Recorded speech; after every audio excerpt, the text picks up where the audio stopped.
Baik, Assalamualaikum warahmatullahi wabarakatuh. Pada kesempatan kali ini kita akan belajar tentang sejarah usul fikih. Setelah kemarin kita membahas tentang sejarah fikihnya, pada kesempatan kali ini kita akan fokus pada sejarah usul fikih, serta nanti di akhir akan saya berikan antara perbedaan antara fikih dan juga usul fikih. Baik, secara umum sejarah perkembangan usul fikih hampir sama dengan sejarah perkembangan fikih, akan tetapi fokusnya kali ini ke ilmu usul fikihnya. Terdiri dari 5 periode. Periode pertama di masa Rasulullah, sahabat dan juga tabi'in, atau sekitar abad pertama sampai abad ketiga. Kemudian periode kedua masuk pada abad ketiga sampai abad keempat Hijriah. Kemudian periode ketiga sekitar abad keempat Hijriah sampai ke 6 Hijriah. Selanjutnya di periode keempat masuk pada abad ke-7 sampai awal abad modern, abad sekarang ini. Kemudian periode kelima yaitu abad modern sekarang, abad yang dimana permasalahan sudah cukup kompleks. Nah, seperti itu. Jadi fokusnya di sini adalah usul fikihnya, bukan fikih. Kita kemarin sudah membahas tentang fikih, seperti itu.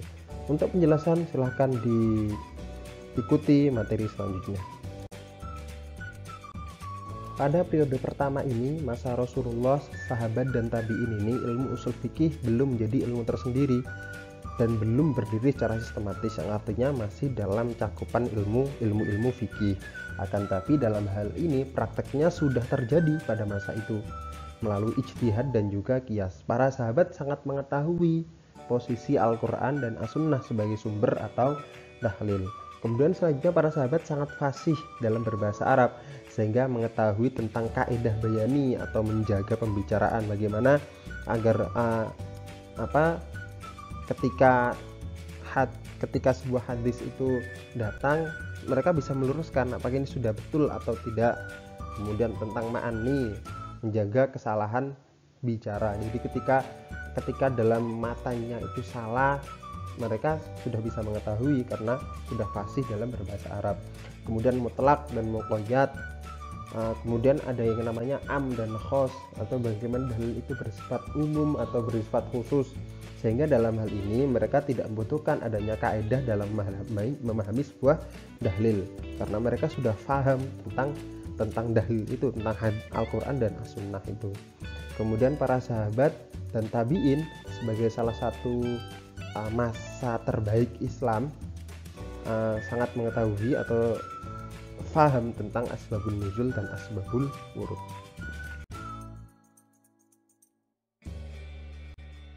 Kemudian pada periode kedua atau sekitar abad ketiga sampai abad keempat Hijriah, atau pada masa akhir tabi'in, muncul dua madrasah atau kelompok kajian usul fikih.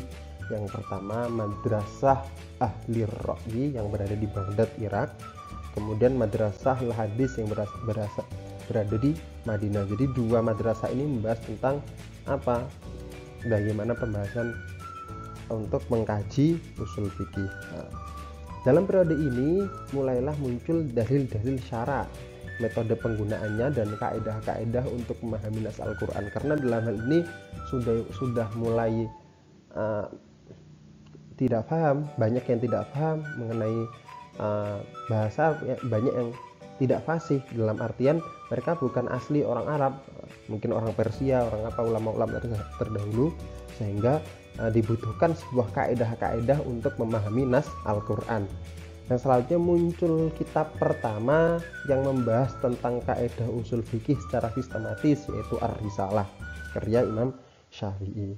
Kemudian munculnya dua kelompok dalam pengambilan kaidah. Dalam hal ini ada metode Syafi'iyah atau metode deduktif, bagaimana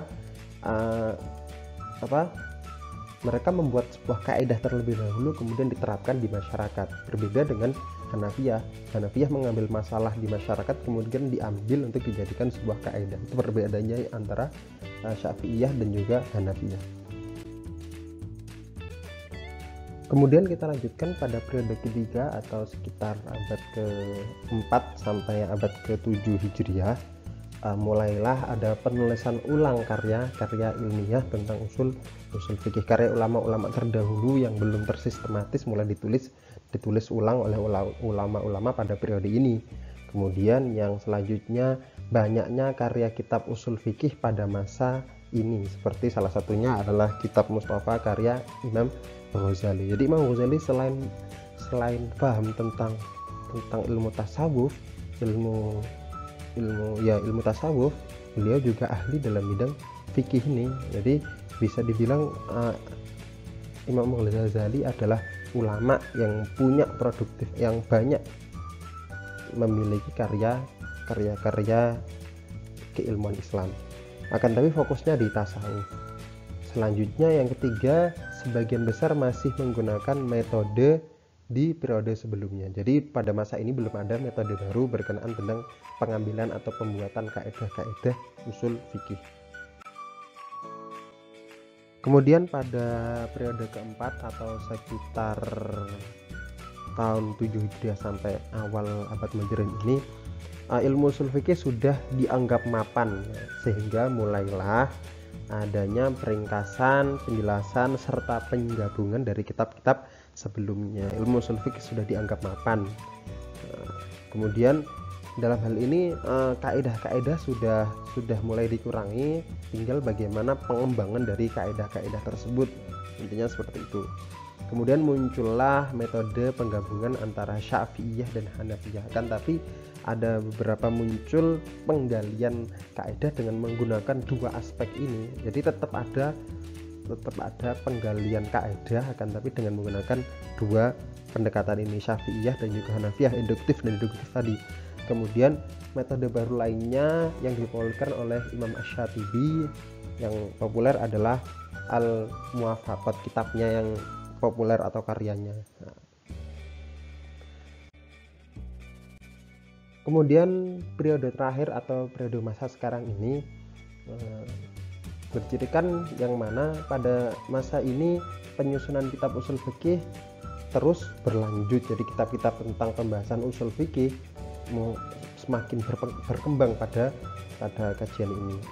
Tetapi fokusnya adalah menyederhanakan pembahasan dan mempermudah pembahasan. Jadi bagaimana ketika dulu ulama-ulama itu mengarang kitab itu tidak fokus pada bagaimana menyederhanakan pembahasan usul fikih, tapi karena tuntutan zaman saat ini, ketika pembahasan itu terlalu berbelit-belit, maka tidak akan ada yang mau belajar usul fikih. Maka dalam hal ini mulailah pembahasan itu disederhanakan dan mempermudah. Banyak kitab-kitab fikih yang disederhanakan. Contoh saja, bukan kitab fikih sih, lebih usul fikih sih lebih tepatnya. Beberapa penulis-penulis Indonesia juga banyak yang menyederhanakan tentang kaidah usul fikih, dicarikan konteks kekinian, kemudian bagaimana cara menjawabnya, seperti itu. Banyak, silakan nanti dicari.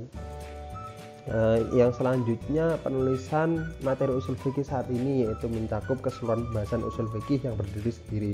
Jadi mulai ada pembahasan usul fikih yang fokus membahas keseluruhan, mulai dari bagaimana sih am, khos, kemudian tadi ursh, kemudian lain sebagainya. Kemudian penulisan yang membahas salah satu dari pembahasan usul fikih tapi dengan bahasan yang menyeluruh, yaitu satu pembahasan usul fikih diambil fokusnya, tapi itu pembahasannya difokuskan dan dibahas secara menyeluruh, secara mendalam, ada seperti itu. Kemudian tahqiq, yaitu pengecekan editor ulama terdahulu. Jadi mungkin tulisan-tulisan ulama terdahulu terdapat kesalahan dalam hal kaidah nahwunya diperbaiki, kemudian dalam penulisannya kurang, itu diperbaiki. Yang terakhir itu membuat syarah atau penjelas. Yang selanjutnya membahas tentang perbedaan fikih dan usul fikih. Sisi pembedaannya pertama dari tema atau pembahasan. Jika usul fikih membahas tentang dalil-dalil syarak yang terdapat kandungan hukum. Jadi dalam hal ini sunnah dan juga Al-Quran dan sunnah itu tidak semuanya mengandung hukum. Nah, usul fikih itu fokus pada yang mengandung hukum saja.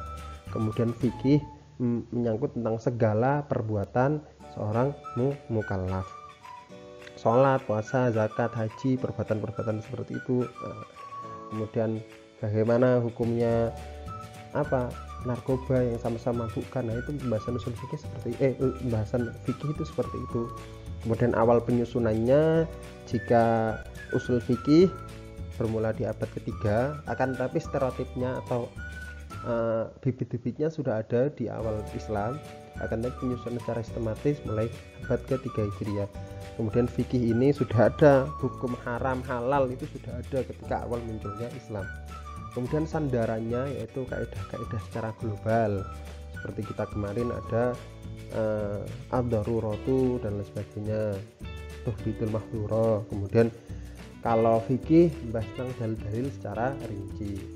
Sumber atau rujukan atau acuan, jika usul fikih membahas tentang bahasa Arab, acuannya tentang bahasa Arab. Ilmu logika, ketetapan hukum yang dilihat dari pembentukannya. Akan tapi fikih itu sumbernya dari dalil syara, baik Al-Quran, Sunnah, dan juga ijma. Jadi tahu perbedaannya ya. Dalam hal ini usul fikih itu lebih ke condong ke bagaimana sih melogikakan sebuah hukum seperti itu.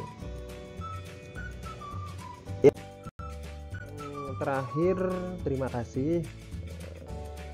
Apabila ada pembahasan yang kurang jelas, silakan ditanyakan.